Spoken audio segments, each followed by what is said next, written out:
بسم اللہ الرحمن الرحیم۔ السلام علیکم ورحمۃ اللہ وبرکاتہ۔ پیارے دوستو، نماز کے دوران ریح یعنی ہوا خارج ہونے سے کیا ہوتا ہے؟ کیا ہم نماز مکمل کر سکتے ہیں؟ اور اگر ہم جماعت کے ساتھ نماز ادا کر رہے ہیں اور ہمارے پیچھے 3-4 صفیں موجود ہیں، تب اگر ہماری ہوا خارج ہو جائے یا ہوا خارج ہونا محسوس ہو تو پھر اس صورت میں ہم کیا کر سکتے ہیں؟ کیا ہماری نماز ٹوٹ جائے گی یا ہم صفیں توڑتے ہوئے باہر نکلیں گے؟ کیا ہمارا وضو برقرار رہے گا یا اگر ہم دوسروں کو نماز میں ڈسٹرب نہ کرنے کی نیت سے وہیں کھڑے رہیں اور بعد میں وضو کر کے نماز کو مکمل کر لیں تو کیا ہمیں باجماعت نماز کا ثواب ملے گا؟ پیارے دوستو، یہ ایسے سوالات ہیں جن کے بارے میں پوچھنے سے بھی ہم شرماتے ہیں، اور پھر جب کبھی ہمارے ساتھ ایسا معاملہ پیش آئے تو علم نہ ہونے کی وجہ سے ہم اپنی نماز خراب کر بیٹھتے ہیں، بلکہ اکثر اوقات تو ہم ثواب کی بجائے گناہ ہی حاصل کر لیتے ہیں۔ قرآن حکیم میں 100 سے زائد مقامات پر نماز کا ذکر آیا ہے، جن میں سے 80 مقامات پر شریحاً نماز کا حکم وارد ہوا ہے۔ جب اذان ہوتی ہے تو ہم اپنا کام و کاج چھوڑ کر مسجد کی طرف رجوع کرتے ہیں تاکہ ہم نماز ادا کر کے اپنے گناہوں کی بخشش خداوند کریم سے کروا سکے۔ حدیث مبارکہ میں ہے کہ اللہ تعالیٰ انسان کے اعمال کو نہیں دیکھتا، بلکہ اللہ تعالیٰ انسان کی نیت کو دیکھتا ہے کہ وہ کس نیت سے عبادت کر رہا ہے۔ نماز جیسے اہم فریضے کی ادائیگی کے لیے باوضو ہونا اور دوران نماز باوضو رہنا نہایت ضروری ہے، اس لیے ہم وضو کر کے مسجد میں نماز ادا کرنے جاتے ہیں، کیونکہ وضو کے بغیر نماز ادا کرنا ثواب کی بجائے گناہ کے زمرے میں آتا ہے۔ لہٰذا ہم جب بھی مسجد میں داخل ہوتے ہیں تو باوضو ہوتے ہیں۔ نماز کے لیے ضروری ہے کہ ہم جس جگہ میں نماز ادا کر رہے ہو تو اس جگہ کا پاک ہونا بھی بہت ضروری ہے۔ وہاں روشنی ہونی چاہیے، اندھیرے میں نماز ادا کرنا جائز نہیں ہے۔ ہمارا جسم اور کپڑوں کا پاک ہونا بھی بہت ضروری ہے۔ نماز کو ادا کرتے ہوئے بھی ہمارا وضو برقرار ہونا نہایت ضروری ہے۔ اگر نماز کے دوران ہوا خارج ہو جائے یا جسم کے کسی حصے سے خون بہہ جائے تو ایسی صورت میں ہمارا کیا لائحہ عمل ہونا چاہیے؟ آئیے کچھ واقعات اور احادیث مبارکہ کی روشنی سے معلوم کرتے ہیں۔ ایک دفعہ چند لوگ مسجد میں نماز ادا کر رہے تھے کہ کسی ایک شخص کی ہوا خارج ہو گئی۔ جب ہوا خارج ہوئی تو اس کی بدبو سارے مسجد میں پھیل گئی۔ جو لوگ نماز ادا کر رہے تھے سب کو معلوم پڑ گیا کہ ہم میں سے کسی نہ کسی بندے کا وضو ٹوٹ گیا ہے، پر ان چند بندوں میں سے کسی نے یہ محسوس نہ ہونے دیا کہ کس کا وضو ٹوٹ گیا ہے۔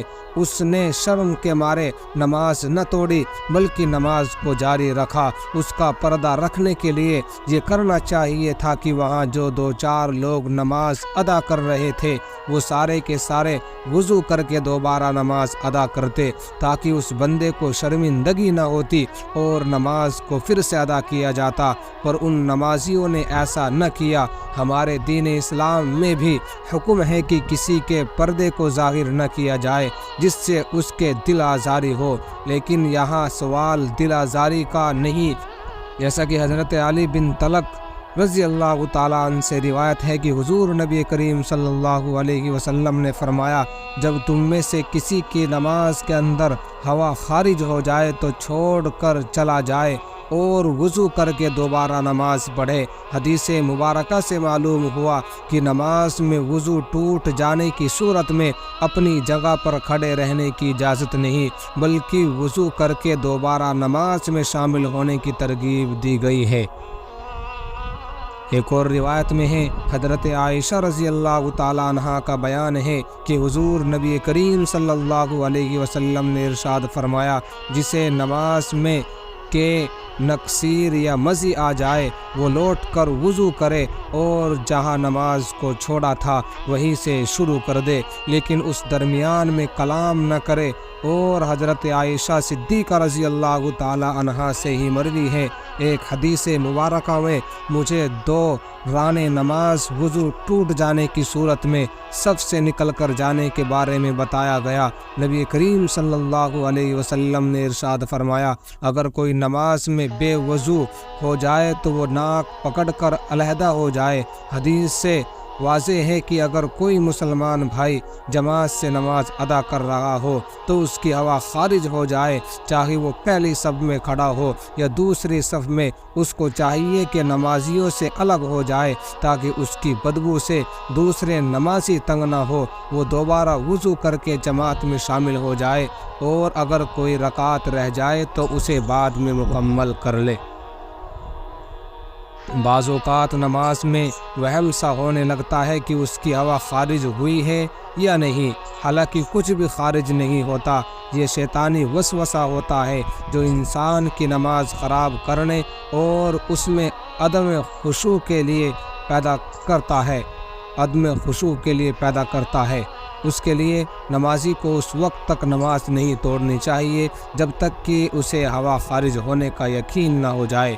عباد بن تمیم اپنے چاچا سے بیان کرتے ہیں کہ ایک شخص نے رسول کریم صلی اللہ علیہ وسلم کے سامنے شکایت کی کہ اسے نماز میں خیال آتا ہے کہ اس کی ہوا خارج ہوئی ہے، تو رسول کریم صلی اللہ علیہ وسلم نے فرمایا، وہ نماز سے اس وقت تک نہ نکلے یا نماز اس وقت تک مت توڑے جب تک وہ ہوا خارج ہونے کی آواز نہ سنے یا اس کی بدبو نہ پائے۔ حدیث سے یہ مراد نہیں کہ حکم آواز سننے یا پھر بدبو آنے سے مولک ہے، بلکہ مراد ہے کہ ہوا خارج ہونے کا یقین ہو جائے، چاہے اسے آواز نہ بھی آئے اور بدبو نہ بھی سونگھی ہو۔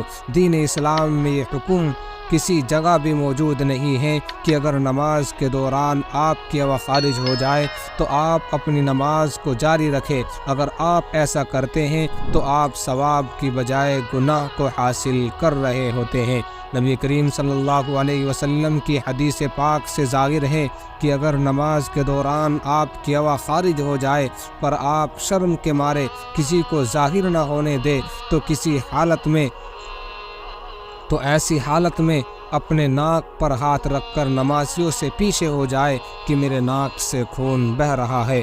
دوسرے سب یہ سمجھیں گے کہ اس کے خون بہنے سے وضو ٹوٹ گیا ہے، اس لیے یہ دوبارہ وضو کر کے نماز ادا کرے گا۔ اس سے اس بندے کی بھی عزت رہ جائے گی اور نماز بھی ادا ہو جائے گی۔ میرے پیارے بھائیوں، ناک سے خون بہنے، ہوا خارج ہونے کے آنے، یہ سب صورتوں میں وضو ٹوٹ جاتا ہے۔ اگر ایسا ہو تو نمازی کو دوبارہ سے وضو کر کے جماعت کے ساتھ ملنا چاہیے۔ جو رکعت باقی رہ جائے اس کو بعد میں ادا کرنا چاہیے۔ کچھ لوگوں کو یہ بیماری ہوتی ہے کہ ان کی بار بار ہوا خارج ہوتی ہے، ان کے ناک یا جسم سے کسی حصے سے خون بہتا رہتا ہے۔ شوگر کی وجہ سے پیشاب کے قطرے مسلسل گرتے رہتے ہیں، تو ان لوگوں کے لیے حکم یہ ہے کہ وہ ہر نماز سے پہلے وضو کر کے نماز ادا کرے۔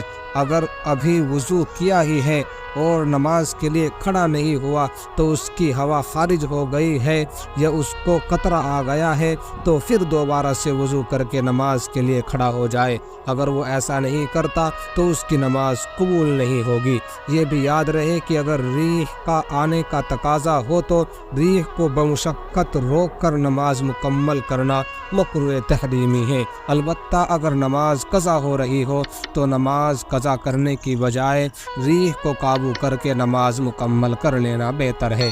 اللہ تعالیٰ کریم اللہ رب العزت سے دعا ہے کہ وہ ہمیں پانچوں وقتہ نماز باجماعت اہتمام کے ساتھ باوضو ادا کرنے کی توفیق عطا فرمائے۔ اللہ کریم اس ویڈیو کے دیکھنے والے ہر فرد کی غلطیوں کوتاہیوں کو معاف فرما کر ہم سب کو نبی کریم صلی اللہ علیہ وسلم سے بے حد محبت اور ان کا دیدار نصیب فرما۔